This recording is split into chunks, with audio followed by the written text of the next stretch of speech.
La Bible en un an, la 48e journée, le livre du Lévitique, chapitre 4, verset 1 au chapitre 5, verset 26, le livre des Psaumes, chapitre 36, verset 1 à 13, le livre des Proverbes, chapitre 6, versets 23 et 24, l'évangile de Matthieu, chapitre 9, versets 18 à 38.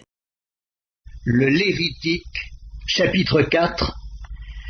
L'Éternel parla à Moïse et dit: Parle aux enfants d'Israël et dis: Lorsque quelqu'un péchera involontairement contre l'un des commandements de l'Éternel en faisant des choses qui ne doivent point se faire, si c'est le sacrificateur ayant reçu l'onction qui a péché et a rendu par là le peuple coupable, il offrira à l'Éternel pour le péché qu'il a commis un jeune taureau sans défaut en sacrifice d'expiation. Il amènera le taureau à l'entrée de la tente d'assignation devant l'Éternel, et il posera sa main sur la tête du taureau, qu'il égorgera devant l'Éternel. Le sacrificateur ayant reçu l'onction prendra du sang du taureau et l'apportera dans la tente d'assignation. Il trempera son doigt dans le sang, et il en fera 7 fois l'aspersion devant l'Éternel, en face du voile du sanctuaire. Le sacrificateur mettra du sang sur les cornes de l'autel des parfums odoriférants, qui est devant l'Éternel dans la tente d'assignation. Et il répandra tout le sang du taureau au pied de l'autel des holocaustes, qui est à l'entrée de la tente d'assignation. Il enlèvera toute la graisse du taureau expiatoire, la graisse qui couvre les entrailles et toute celle qui y est attachée, les 2 rognons et la graisse qui les entoure, qui couvre les flancs, et le grand lobe du foie qu'il détachera près des rognons. Le sacrificateur enlèvera ces parties comme on les enlève du taureau dans le sacrifice d'action de grâce, et il les brûlera sur l'autel des holocaustes. Mais la peau du taureau, toute sa chair, avec sa tête, ses jambes, ses entrailles et ses excréments, le taureau entier, il l'emportera hors du camp, dans un lieu pur, où l'on jette les cendres, et il le brûlera au feu sur du bois. C'est sur le tas de cendres qu'il sera brûlé. Si c'est toute l'assemblée d'Israël qui a péché involontairement et sans s'en apercevoir, en faisant contre l'un des commandements de l'Éternel des choses qui ne doivent point se faire, et en se rendant ainsi coupable, et que le péché qu'on a commis vienne à être découvert, l'assemblée offrira un jeune taureau en sacrifice d'expiation, et on l'amènera devant la tente d'assignation. Les anciens d'Israël poseront leurs mains sur la tête du taureau devant l'Éternel, et on égorgera le taureau devant l'Éternel. Le sacrificateur ayant reçu l'onction apportera du sang du taureau dans la tente d'assignation. Il trempera son doigt dans le sang, et il en fera 7 fois l'aspersion devant l'Éternel, en face du voile. Il mettra du sang sur les cornes de l'autel qui est devant l'Éternel dans la tente d'assignation, et il répandra tout le sang au pied de l'autel des holocaustes qui est à l'entrée de la tente d'assignation. Il enlèvera toute la graisse du taureau et il la brûlera sur l'autel. Il fera de ce taureau comme du taureau expiatoire, il fera de même. C'est ainsi que le sacrificateur fera pour eux l'expiation et il leur sera pardonné. Il emportera le taureau hors du camp, et il le brûlera comme le premier taureau. C'est un sacrifice d'expiation pour l'assemblée. Si c'est un chef qui a péché en faisant involontairement contre l'un des commandements de l'Éternel son Dieu des choses qui ne doivent point se faire, et en se rendant ainsi coupable, et qu'il vienne à découvrir le péché qu'il a commis, il offrira en sacrifice un bouc mâle sans défaut. Il posera sa main sur la tête du bouc, qu'il égorgera dans le lieu où l'on égorge les holocaustes devant l'Éternel. C'est un sacrifice d'expiation. Le sacrificateur prendra avec son doigt du sang de la victime expiatoire, il en mettra sur les cornes de l'autel des holocaustes, et il répandra le sang au pied de l'autel des holocaustes. Il brûlera toute la graisse sur l'autel, comme la graisse du sacrifice d'action de grâce. C'est ainsi que le sacrificateur fera pour ce chef l'expiation de son péché, et il lui sera pardonné. Si c'est quelqu'un du peuple qui a péché involontairement, en faisant contre l'un des commandements de l'Éternel des choses qui ne doivent point se faire, et en se rendant ainsi coupable, et qu'il vienne à découvrir le péché qu'il a commis, il offrira en sacrifice une chèvre, une femelle sans défaut, pour le péché qu'il a commis. Il posera sa main sur la tête de la victime expiatoire, il l'égorgera dans le lieu où l'on égorge les holocaustes. Le sacrificateur prendra avec son doigt du sang de la victime, il en mettra sur les cornes de l'autel des holocaustes, et il répandra tout le sang au pied de l'autel. Le sacrificateur ôtera toute la graisse comme on ôte la graisse du sacrifice d'action de grâce, et il la brûlera sur l'autel, et elle sera d'une agréable odeur à l'Éternel. C'est ainsi que le sacrificateur fera pour cet homme l'expiation, et il lui sera pardonné. S'il offre un agneau en sacrifice d'expiation, il offrira une femelle sans défaut. Il posera sa main sur la tête de la victime, qu'il égorgera en sacrifice d'expiation dans le lieu où l'on égorge les holocaustes. Le sacrificateur prendra avec son doigt du sang de la victime, il en mettra sur les cornes de l'autel des holocaustes, et il répandra tout le sang au pied de l'autel. Le sacrificateur ôtera toute la graisse, comme on ôte la graisse de l'agneau dans le sacrifice d'action de grâce, et il la brûlera sur l'autel comme un sacrifice consumé par le feu devant l'Éternel. C'est ainsi que le sacrificateur fera pour cet homme l'expiation du péché qu'il a commis, et il lui sera pardonné. Le Lévitique, chapitre 5. Lorsque quelqu'un, après avoir été mis sous serment comme témoin, péchera en ne déclarant pas ce qu'il a vu ou ce qu'il sait, il restera chargé de sa faute. Lorsque quelqu'un, sans s'en apercevoir, touchera une chose souillée, comme le corps d'un animal impur, que ce soit d'une bête sauvage ou domestique, ou bien d'un reptile, il deviendra lui-même impur et il se rendra coupable. Lorsque, sans y prendre garde, il touchera une souillure humaine quelconque, et qu'il s'en aperçoive plus tard, il en sera coupable.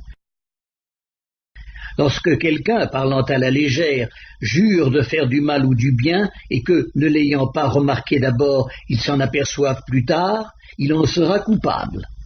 Celui donc qui se rendra coupable de l'une de ces choses fera l'aveu de son péché, puis il offrira en sacrifice de culpabilité à l'Éternel pour le péché qu'il a commis, une femelle de menu bétail, une brebis ou une chèvre, comme victime expiatoire.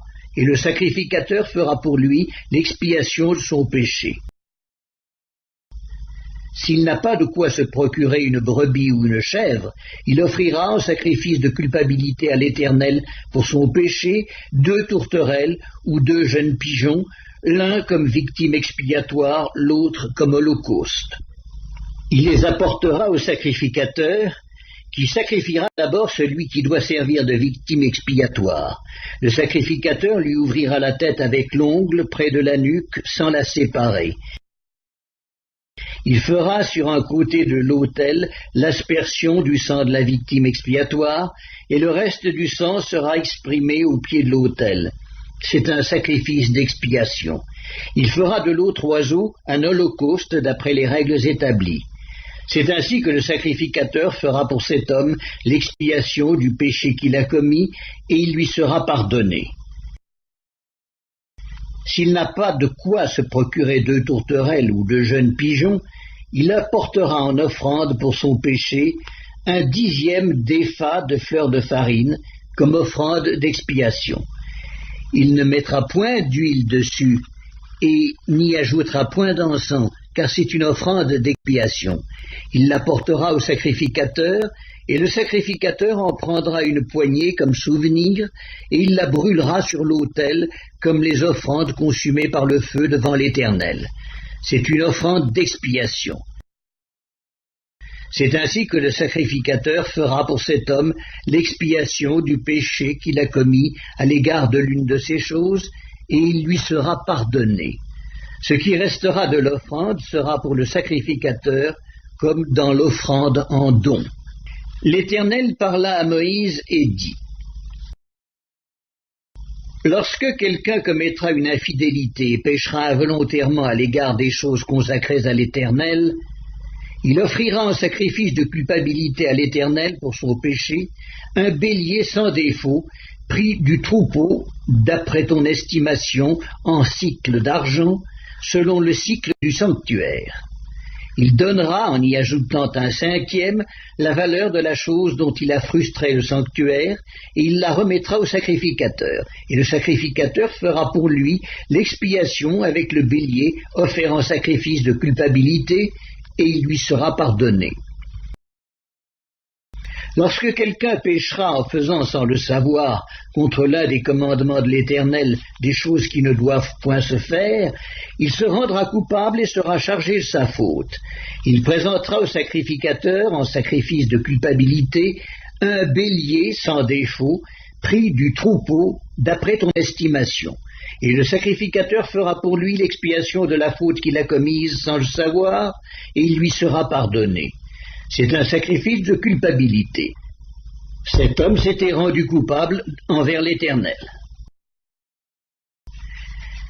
L'Éternel parla à Moïse et dit: Lorsque quelqu'un péchera et commettra une infidélité envers l'Éternel en mentant à son prochain au sujet d'un dépôt, d'un objet confié à sa garde, d'une chose volée ou soustraite par fraude, en niant d'avoir trouvé une chose perdue ou en faisant un faux serment sur une chose quelconque de nature à constituer un péché,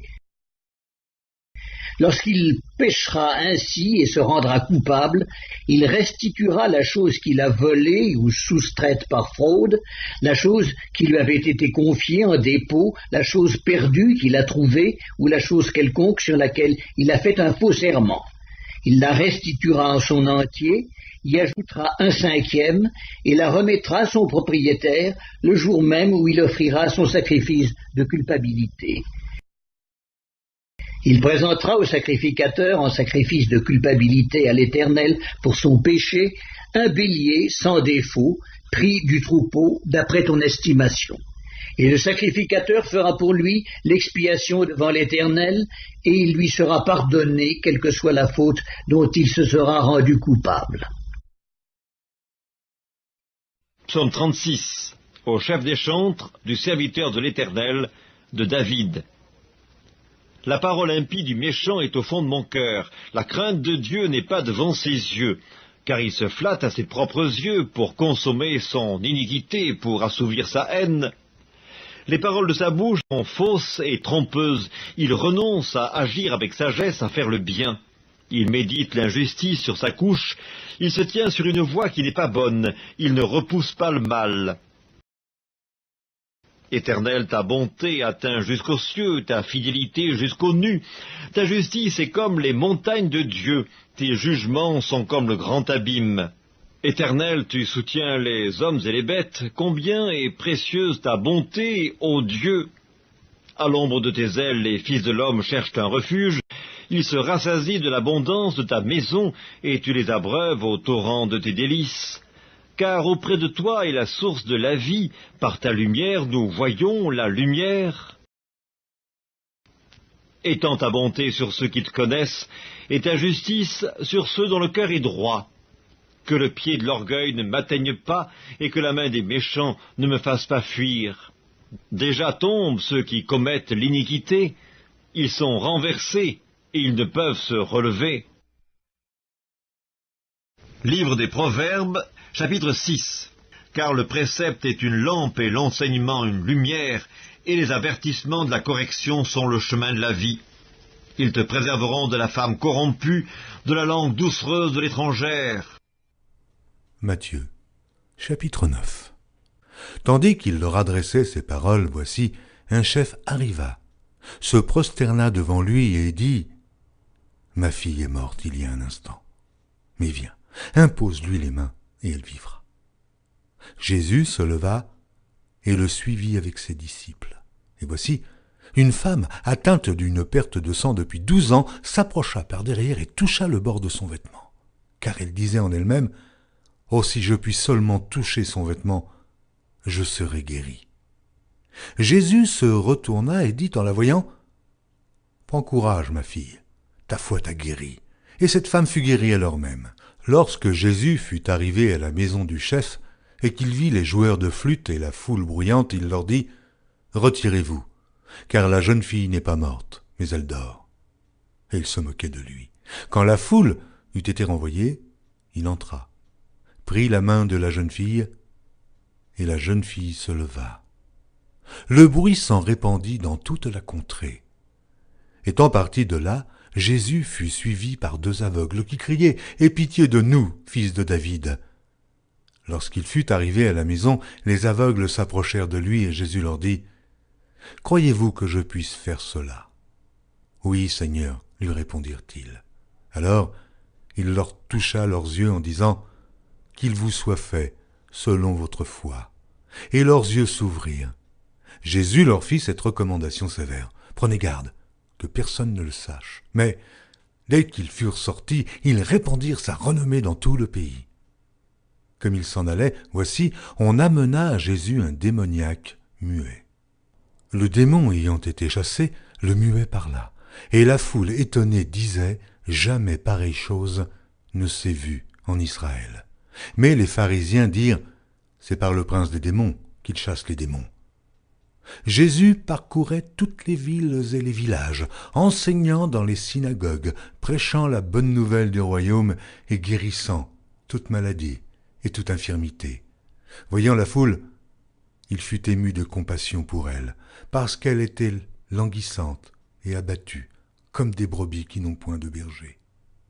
Alors il dit à ses disciples, « La moisson est grande, mais il y a peu d'ouvriers. Priez donc le maître de la moisson d'envoyer des ouvriers dans sa moisson. »